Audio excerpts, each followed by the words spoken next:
किसी एक मुख्यमंत्री का लड़का राजनीति में आ रहा है तो ये वो समय है जब बिहार के हर परिवार को ये सोचना चाहिए कि जो बात जनसुराज कहता रहा है कि नेता का लड़का नेता बनेगा और बिहार के सामान्य परिवार के पढ़े लिखे बच्चे भी मजदूरी करेंगे या बेरोजगार रहेंगे। नेता चाहे समाजवादी हो या भाजपाई, कांग्रेसी हो या राजद का हो, बूढ़ा हो यंग हो, अगड़ा हो पिछड़ा हो, नेता ने अपने बच्चों के राज सिंहासन की तैयारी करके रखी है। चाहे जीवन भर वो आपको कुछ भी कहता रहे, नेताओं ने अपने बच्चों की चिंता कर रखी है, उसके लिए सिंहासन बना रखा है। आप अपने बच्चों की चिंता कीजिए, नहीं तो आपके बच्चे पढ़ लिख कर भी मजदूर ही रहेंगे, बेरोजगार ही रहेंगे। यही बात जनसुराज 3 साल से बता रहा है। माय पीडी समाचार देख रहे हैं आप, मेरा नाम काजल तिवारी है। देखिए, जनसुराज के संयोजक प्रशांत किशोर ने मुख्यमंत्री नीतीश कुमार पर सीधा हमला बोला है। उन्होंने आरोप लगाया कि वे भी परिवारवाद की उसी राह पर चल पड़े हैं जिस पर चलने के लिए वे पहले अन्य दलों की आलोचना करते रहे। प्रशांत कुमार की राजनीतिक एंट्री को लेकर उन्होंने इसे बड़ा राजनीतिक मुद्दा बताया। नवादा दौरे के दौरान मीडिया से बातचीत में प्रशांत किशोर ने कहा कि नीतीश कुमार जीवन भर ये कहते रहे कि उन्होंने अपने परिवार के लिए राजनीति नहीं की, लेकिन अब जब मौका आया तो उन्होंने भी वही किया जो बिहार के अन्य पार्टियों के नेताओं ने किया। उन्होंने इसे साफ तौर पर परिवारवाद की राजनीति का उदाहरण बताया। प्रशांत किशोर अपने 1 दिवसीय दौरे पर नवादा पहुंचे, जहां उन्होंने बिहार नवनिर्माण अभियान के तहत जनसुराज के वरीय नेताओं के साथ बैठक की। बैठक में संगठन को मजबूत करने, पुनर्गठन और आगे की रणनीति पर चर्चा की गई। इस कड़ी में बैठक के बाद उन्होंने मौजूदा राजनीतिक हालात और संभावित सत्ता परिवर्तन पर अपनी प्रतिक्रिया दी।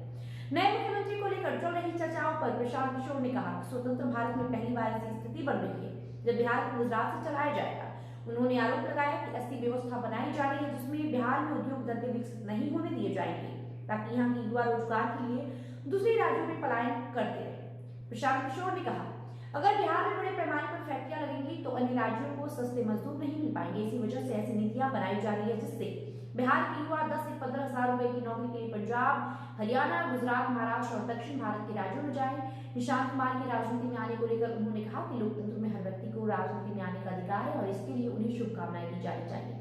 लेकिन उन्होंने सवाल उठाया कि क्या नेताओं के परिवार ही राजनीति में आगे बढ़ेंगे और आम लोगों के बच्चे स्वरोजगार के लिए पलायन करते रहेंगे। प्रशांत किशोर ने कहा कि बिहार की राजनीति में लगभग सभी दलों के नेता अपने बच्चों को राजनीतिक भविष्य को सुरक्षित करने में लगे हैं। उन्होंने जनता से अपील की कि वे नेताओं के बजाय उन्होंने जनता से अपील करते हुए कहा कि वे नेताओं की बजाय अपने बच्चों के भविष्य पर ध्यान में रखकर वोट करें, नहीं तो आम परिवारों के बच्चे भी पलायन के लिए मजबूर होंगे।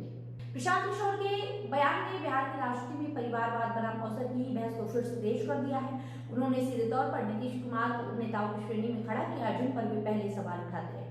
आने वाले समय में ये मुद्दा बिहार की राजनीति में और बड़ा रूप ले सकता है। बहरहाल प्रशांत किशोर ने किस तरीके से सीएम नीतीश पर हमला बोला है, जरा आप वीडियो देखें। किसी की एंट्री हो, लोकतंत्र है, वो आ रहे हैं राजनीति में, इसके लिए उनको शुभकामना दे रहे हैं।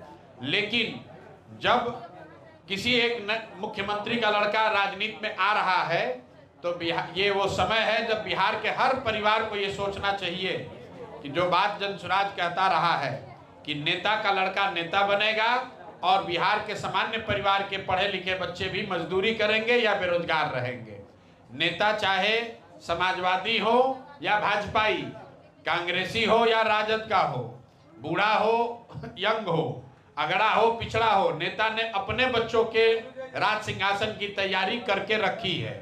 चाहे जीवन भर वो आपको कुछ भी कहता रहे, नेताओं ने अपने बच्चों की चिंता कर रखी है, उसके लिए सिंहासन बना रखा है।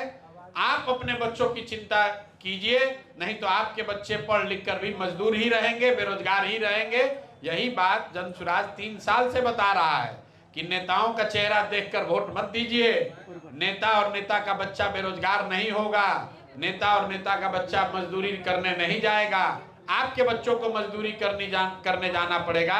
और नीतीश कुमार जी जो जीवन भर ये दावा करते रहे कि हमने आज तक परिवार के लिए कुछ नहीं किया, आप देख रहे हैं कि उनका लड़का सीधे राजनीति में आ रहा है और जैसी कि संभावना बताई जा रही है बिहार के जनता दल यूनाइटेड के नेता के तौर पर आ रहा है। अब उनकी योग्यता क्या है, उनका समाज के प्रति काम क्या है, ये तो जनता को देखना है। मेरा उस पर कोई टीका टिप्पणी नहीं है। लेकिन नीतीश कुमार भी वही निकले जो दूसरे नेताओं ने किया, वही नीतीश कुमार भी कर रहे हैं। लालू यादव ने भी यही किया है, कांग्रेस के नेताओं ने भी यही किया है, वही काम नीतीश कुमार भी कर रहे हैं। नीतीश कुमार के जाने के बाद जनसुराज को स्थापित करने का मौका है। जनसुराज नीतीश कुमार को देखकर राजनीति हम लोग नहीं करते हैं। हम लोग बिहार की बदहाली को देखकर राजनीति कर रहे हैं। हम लोग बिहार का जो पूर्व काल में जो हम लोग का अतीत रहा है, गौरवशाली इतिहास रहा है, उससे प्रभावित होकर, उससे प्रेरित होकर राजनीति करते हैं। बिहार का गौरवशाली अतीत फिर से उसको कैसे हासिल किया जा सके, बिहार को फिर से कैसे देश का ज्ञान का भूमि बनाया जा सके, बिहार में फिर से वो स्थिति कैसे बहाल की जाए जहां दूसरे राज्यों से लोग नौकरी रोजगार करने आए। हम लोग इस लक्ष्य से राजनीति में आए हैं। नीतीश कुमार और लालू यादव या कोई भी व्यक्ति को देखकर राजनीति नहीं करते।